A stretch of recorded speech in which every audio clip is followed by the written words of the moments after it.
Hi there, this is Ruth, and we're in my home studio where the lighting is poor, but hopefully the fun is good. Today I want to talk about different tools that you can use that you can find around your house. Not everybody has fancy brushes or things like that, so maybe you've gotten a few craft paints at Walmart or wherever else you can get them. I don't know. I never know where I pick mine up. And maybe you just don't have many brushes or things to make interesting designs. So I want to show you a few things that you can use instead of brushes. Alright, so I have some well-used plastic plates. See, when I use plastic, I use it and use it and use it. And then I'll actually soak off this paint and use that for something else. Anyway, that's not today. So today, I'm going to go ahead and I'm going to put a little bit of paint on here. I have purple, or some version of purple. Doesn't even say what it is. Just looks like purple. Alright, so there's a little bit of purple on my plate. And the first thing that I'm going to use, I have an old pill bottle. And you can see that I've used it before. I don't always clean it off real well. But you probably want to clean it off as best you can, because after it hardens, the paint will peel off, which is another way of cleaning it off. But it might peel off while you're using it in one of your other masterpieces. Alright, so I'm taking just the opening of it and smearing it around, and then I kind of tap it off onto the side of the plate to see if I've got an even amount, or at least a good amount. And now we can do things with it, and you can get 3 or 4 good stamps out of it before you have to get more paint on it. I keep an old rag handy and then wipe it off and move on to the next thing. So a little bit bigger of a circle you can get from a toilet paper roll, and you can see I've used that before too. Alright, so I'm just going to do the same thing, smush it around, and you don't want a lot of paint because then you'll end up with globs. So you can either go in between the other ones, or you can make it around one of the other ones so you have concentric circles. Okay, that one's not real even, but you can also do this in a different color so that you're changing up your color scheme. Alright, so I'm going to wipe that off. And the other end of it, by the way, if I don't have any pink out right now, but if you play with it and shape it, you can shape it into a heart or even an oval. Ovals are kind of cool because it's something different. Okay, so I hope you can see this. Let's see if I can get you a little closer. There we go. Sorry for the shadows. Constantly working with the lighting in this room. What can I tell you? Alright, so here's some other things. This is a coffee stir, and whenever I go somewhere that has coffee stirs, I grab a couple extra. Notice I said a couple, not a couple dozen. Alright, let's not be greedy. Next thing you know, nobody will be able to get coffee stirs. So you can lay it flat, or you can try and do, if I had a bigger palette, I could lay the edge of it down, because then you could come in and make a line with it. There we go. It's not the best one. I actually prefer the wider sticks, tongue depressors. You all know where to get those, right? No, not the dentist. Hobby Lobby. Possibly Michael's, not sure. But if you can get enough on a large portion of the side, then you can make multiple lines with it. There we go. Cool. And while you're out getting all of these supplies and you happen to stop for some fast food, be sure and pick up a spork or even a fork. Alright, I'm going to switch colors because we're getting an awful lot of purple on here. And I want you to be able to tell what's purple and what's not. Alright, so here's a little turquoise. And I'm just going to get just some on the tips of the tines. Okay? And you can do some pretty cool things. This sort of looks like postmarks. So if you were to make a square with something else that might resemble a stamp, I just happen to have a Cosmetic sponge. If you've never seen these, you can get them at the dollar store, you can get them at Walmart, in the cosmetic department. So I'm going to get a fair amount on it so that it's covered. And I'm going to make a square. And then I'm going to come through with my, whoops, spork. I didn't get enough on there. And if you make it wavy, it would look cooler. I didn't think of it until I was done.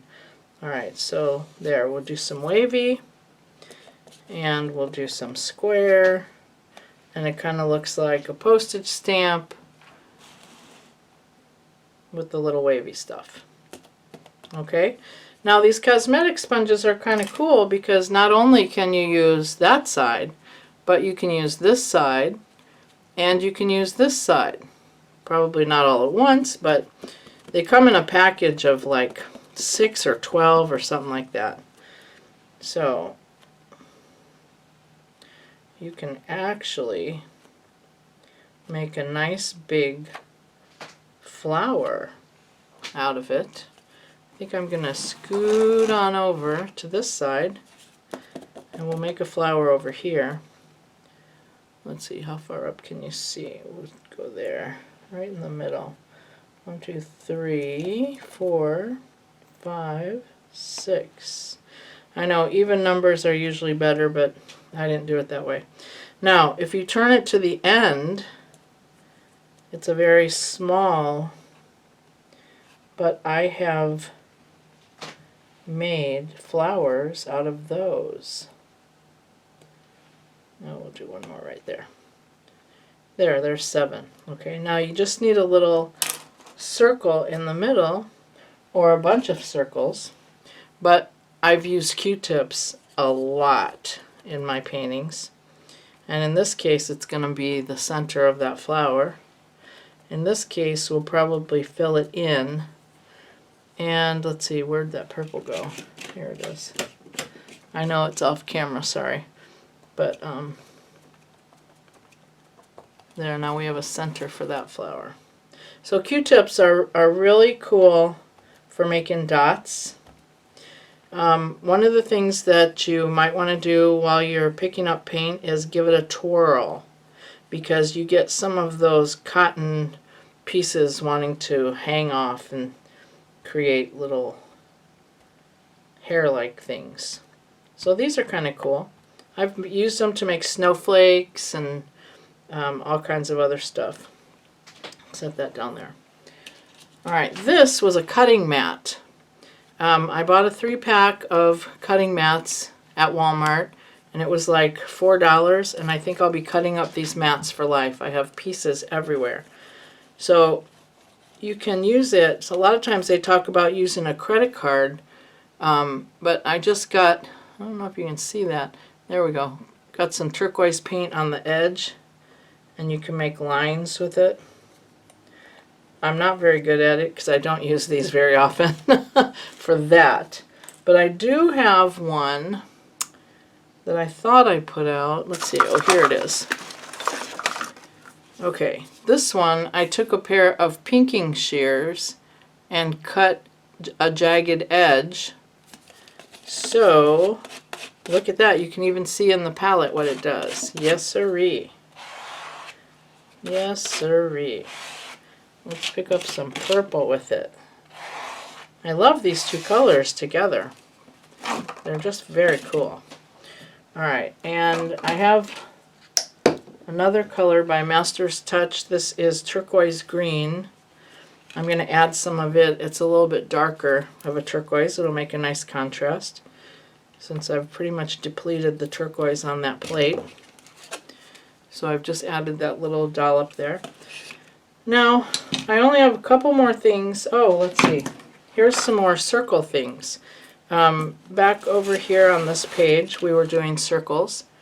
And one of the things, you just want to look around the house for things that make all different size circles. But fair warning, once you use it for paint, I wouldn't put it back in the kitchen. So make sure that it's something that, you know, like this was a cap off of some hairspray, and the hairspray was gone, empty. So the bottle was going to get thrown out, so why not use the cap?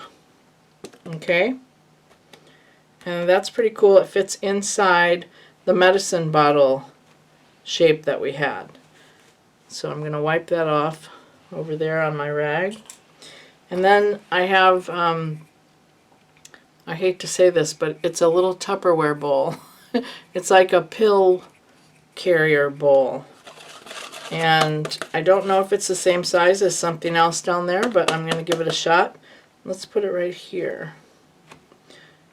It looks to be about the same size. What was the first thing we used? Oh, maybe the toilet paper roll. Alright, so the point is just look around your house for things that are round. And I happen to have a collection of shot glasses. So I decided to bring one of them into the studio and use just for art. So I have that one too. There we are. Alright.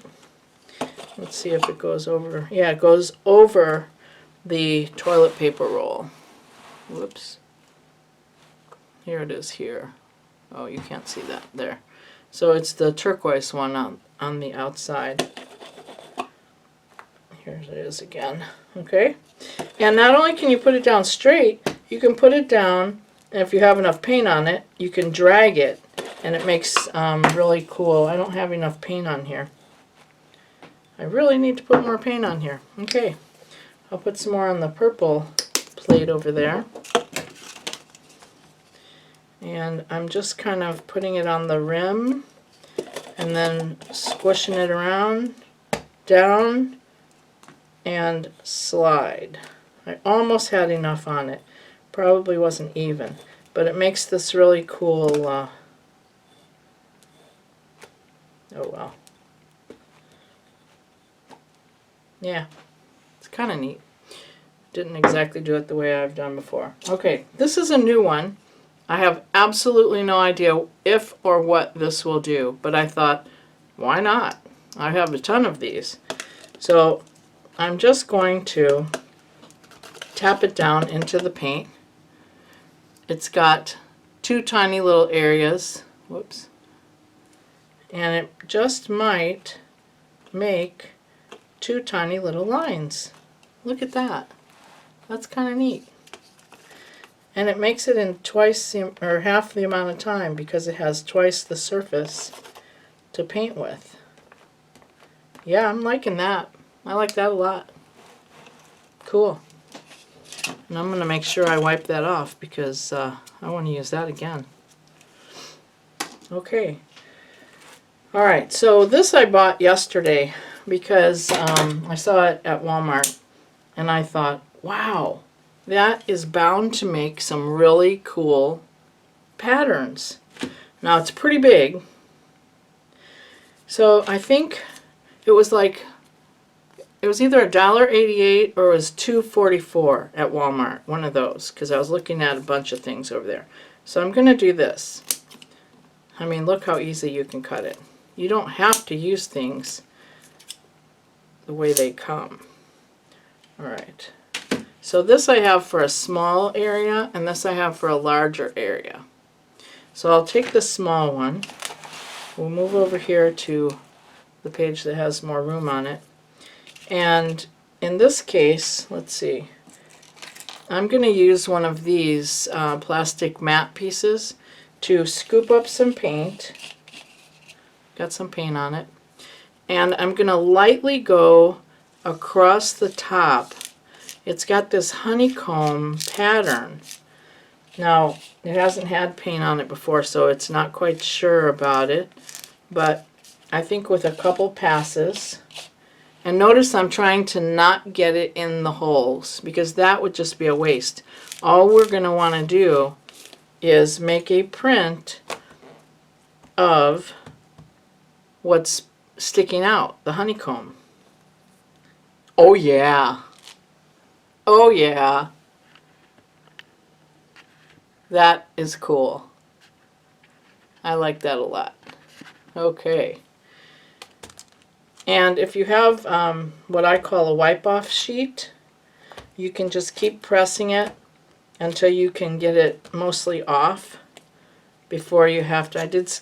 I got some in the holes, but I would just run this under water before it dries. In fact, I have a jar over here to the side of water, so I'm just going to stick it in it so that it doesn't harden on. And I just slopped some of that water onto my page. Okay, last thing I have for you. This I also got in the housewares, kitchenwares department at Walmart. This one I got quite a while ago. But I just want to show you how easy this is. I use this a lot when I'm doing collage because you can smooth down the pieces that have the glue or the medium under them and get the air bubbles out. It's wonderful. So where do you get such a thing? Right here. Now this might not be the best color to do on camera, but this was exactly the same shape when I first bought it. So all you have to do is get these scissors out that I had just a minute ago and cut it to the shape that you want. Yeah, and I already have one shaped like the red one, so I thought, oh, I'll just shape it a little different. Not a lot different. It's just a little wider. But I think I'll give it a rounded top. Why? I don't know. Just sounded good at the time. Okay? So I've cut pieces off with my scissors. Throw them in the trash. And so now I have two different shapes. And these again were, I believe, either 188 or 244. So I'm going to turn the page. I'm going to blot this other guy that was really wet because I don't want it to stick. Well, what the heck. You know what I'll do? I'm going to take some white and add to our purple. And we'll use this one to initiate him. And we're just going to kind of mix this up so that we have a lighter purple. That's pretty. And I'm going to just scoop some of it up and I'm going to streak it across the page. Look at that. And wow, it stayed transparent even though I added that white to it. White is usually opaque, but I'm betting this isn't, because it's craft paint, I'm betting it's not titanium white. And titanium white would be opaque. But this is still transparent, and I really like that. That's nice. That's a nice way to tone down a white page and still be able to see some of the things that you've put under it. Let's see if we can do that with a little bit of the turquoise as well. Turquoise is probably dried, but we'll find out. Some of it is still wet. There we go. Okay. It's a little more opaque. Not a lot, but let's see, right here. It depends how much white you get as to whether it lets it show through. I'm sorry, I went off camera here. Sorry. Okay. Just move that back. Alright, so this is really good for spreading, and it's really good if you're going to be doing collage. I wasn't going to do any collage today. I'm going to put that in the jar of water, by the way, so that the paint doesn't dry on it. And then I'm going to come in with, I see that I do have my favorite tool still left. So I'm just smearing this all over the plate so that I can pick it up with my next tool. And I'm just smashing this down onto the paper so I can get it off. Okay, here's my favorite. Bubble wrap. You bet. So what I normally do is I'll just fold it so that I can get a small area. You don't really want a big area. And you want to dip it into thinned out paint so that it doesn't get in between the bubbles, because that again is just a waste of paint, and you'll end up with globs coming out, because this is more pliable, more forgiving, so when you press it down, it's going to press with everything that you give it. Isn't that wonderful? And then I'll come back with some white. And let's see, here's my little spreader. You don't want to spread it around with the bubble wrap because it will go in between the bubbles. And see, I don't waste any paint. I just smear it out onto this book. And by the way, this is my wipe off book. And I know you can't see that real well, but what you can tell is that it's lightening up the dark bubble wrap. And if you put it on a darker area, then you can see it. Okay? Because now this is lavender that I'm wiping up. And there it is on the dark. Not bad, huh? And I will go and wash this off because, again, it accumulates, and after a while it will pull off on your next project. You can use small bubble wrap, you can use large bubble wrap. Completely different, and I know you won't be able to see that. I should have done that first, sorry. But completely different results, both excellent. And that's what I wanted to leave you with today, that and my dirty hands. Wear gloves if you can, that way you don't have to, well, washing your hands is not a bad thing these days, or any day. So hit subscribe down below if you want to see more of these, and click the little bell if there's a little bell. And give me a thumbs up or a comment or, you know, something to let me know that you saw this and what you thought of it. Comments are always so much better than just a thumbs up, because it really lets me know that you care and I care, and that's why I put these out there. And I hope this was informative and fun. Thank you. Thanks for coming.